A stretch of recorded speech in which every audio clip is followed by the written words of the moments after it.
Episode की शुरुआत होती है और हम एक कमरे को देखते हैं। उस कमरे में अलौकिक घटनाएं हो रही थी। कुर्सी का अपने आप हिलना, सिलाई मशीन का अपने आप चलना, पियानो का बजना और टीवी का अपने आप ऑन हो जाना। ये संकेत कर रहा था कि उस कमरे में कोई अशांत आत्मा जरूर है। भाई हम दो लोगों को एक घर से भागते हुए देखते हैं, जैसे कोई उन्हें मारने के लिए उनके पीछे पड़ा हो।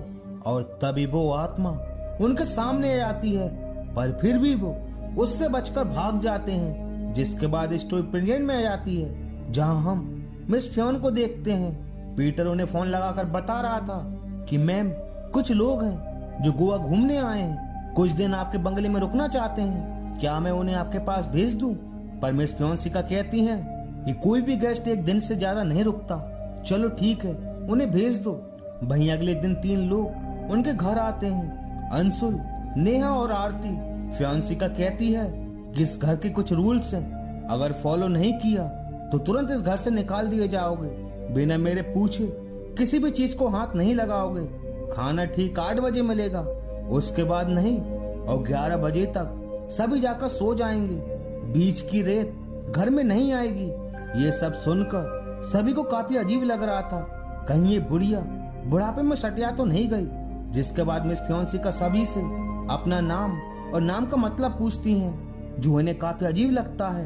पर आरती की बातें सुनकर फियोन्सिका काफी खुश हो रही थी, जैसे उन्हें आरती की बातें सुनकर किसी की याद आ रही हो। और उनके जाते ही हमें वहां वो आत्मा भी नजर आती है। वहीं जब सभी खाना खा रहे होते हैं तो फियोन्सिका आरती से काफी ज्यादा अटैच हो रही थी, जो अंशुल और नेहा को काफी अजीब लग रहा था, क्योंकि वो उन दोनों से काफी रूडली बात कर रही थी और आरती से किसी अपने की तरह। वहीं सभी लोग बीच पर जाकर काफी मस्ती कर रहे थे और उस खड़ूस बुढ़िया की बातों पर हंस भी रहे थे। वहीं रात को दोनों देखते हैं कि आरती और फियोन्सिका एक दूसरे के काफी करीब आ गए थे, बिल्कुल माँ बेटी की तरह। पर अब जो भी उनके साथ घटने वाला था वो कल्पना से भी परे था। उसी रात घर का माहौल पूरी तरह से बदल जाता है और नेहा को आधी रात काफी तेज टीवी चलने की आवाज आती है। नेहा और अंशुल उसी कमरे में पहुंच जाते हैं, जो कहते हैं कि ये बुढ़िया टीवी ऑन करके भूल गई, सोने भी नहीं देती। और दोनों टीवी बंद करके चले जाते हैं और वो जाकर आरती से भी पूछते हैं कि क्या तूने टीवी ऑन की थी, पर वो मना करती है कि नहीं। और उसी रात नेहा को एक डरावनी आत्मा दिखाई देती है, जो उसकी तरफ आगे बढ़ रही थी, जिसे देखकर नेहा की जान हलक में आ जाती है। जहां वो आत्मा कह रही थी कि चल हम साथ में खेलते हैं, तेरी आंखें कितनी सुंदर हैं। पर नेहा डर के मारे चिल्लाए जा रही थी, जहां वो कहती है कि चिल्ला मत, एक बार जो यहाँ आ गया वो वापस नहीं जाता।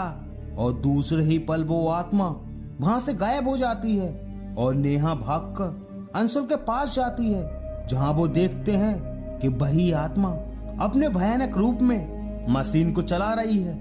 और दोनों अपना बैग लेकर वहां से भागने की सोचते हैं और आरती को भी आवाज लगाते हैं। पर आरती तो फियोन्सिका के साथ बैठी थी और वो उनके साथ जाने से मना कर देती है और कहती है कि तुमने जरूर रात को सपना देखा होगा, इस घर में कोई भूत नहीं है। आरती का बर्ताव पूरी तरह से बदल चुका था और जो ड्रेस उसने पहनी थी, उस ड्रेस को रात को वही आत्मा सिल रही थी। जहां दोनों कहते हैं कि तुझे नहीं जाना तो मत जा, पर हम यहाँ एक पल भी नहीं रुकेंगे। और दोनों चले जाते हैं। पर ये देखकर फियोन्सिका काफी खुश हो रही थी। और वहीं हमें छत पर बैठी वो आत्मा भी नजर आती है और अब आरती का बर्ताव पूरी तरह से बदल चुका था। वो एक ड्रेस निकालती है और आईने में देखती है, जहां हमें एक और लड़की भी दिखाई देती है, जो तैयार हो रही थी, लिपस्टिक लगा रही थी। और आरती भी काफी गंदी तरह से लिपस्टिक पोत लेती है और फियोन्सिका के पास जाती है। पर उसे देखकर वो काफी चिल्लाने लगती हैं कि ये क्या हरकत है और ये लिपस्टिक कैसी लगाई है तुमने।